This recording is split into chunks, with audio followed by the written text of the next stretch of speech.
ঠিক আছে না? সুনামগঞ্জ সীমান্তে পাহাড়ের গা ঘেঁষা চোখ চূড়ানো টাঙ্গুয়ার হাওর।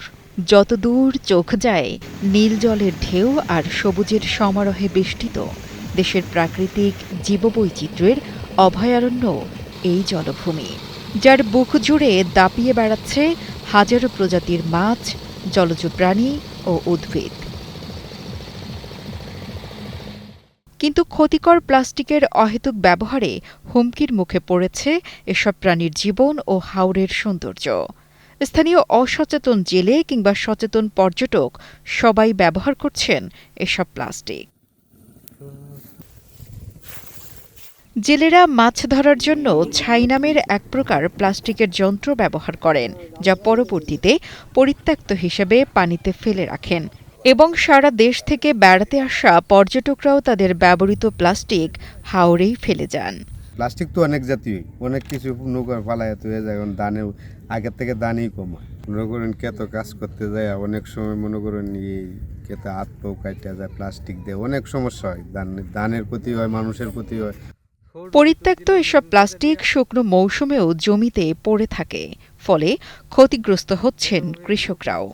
জমি স্বাভাবিক চাষ করতে সৃষ্টি হচ্ছে প্রতিবন্ধকতা, এমনকি এর ফলে তারা শারীরিক আহতও হচ্ছেন। স্থানীয়দের অভিযোগ, এর ফলে হাওরের ফসলের উৎপাদন কমে গেছে।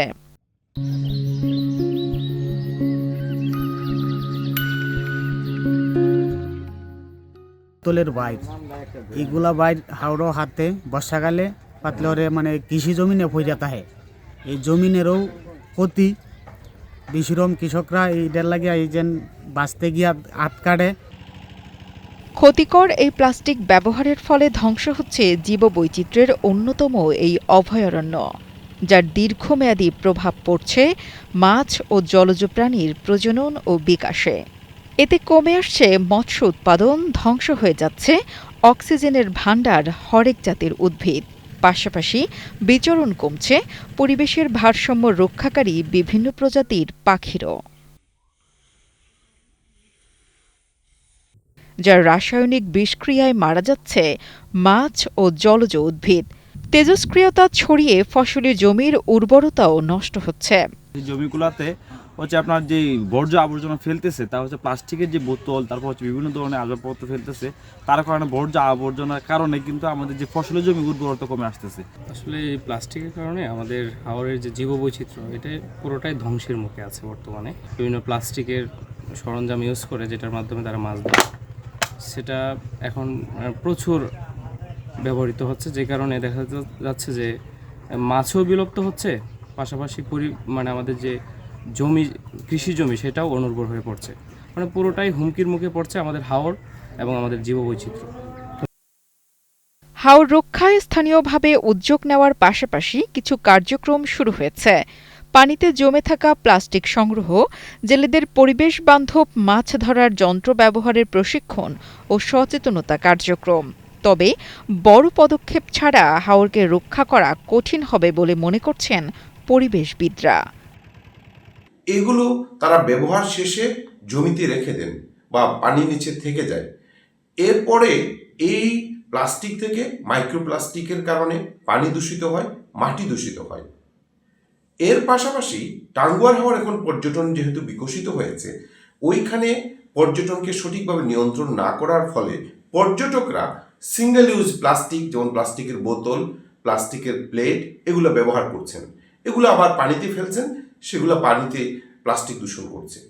এর ফলে এই এলাকার পর্যটন আসলেই সাস্টেইন করবে কিনা সেটি নিয়ে একটি প্রশ্ন থেকে যায়। কারণ পরিবেশ যদি ঠিক না থাকে তাহলে তো আর পর্যটকরাও আসবেন না, এবং এর নেতিবাচক প্রভাব এখানে মানুষের জীবনযাত্রাকে ব্যাহত করছে।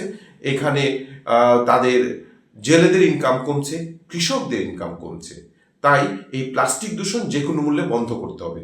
এই জন্য প্রশাসনকে দায়িত্ব নিতে হবে, এলাকাবাসীকে সচেতন হতে হবে এবং অবশ্যই পর্যটকদেরকেও সচেতন হতে হবে।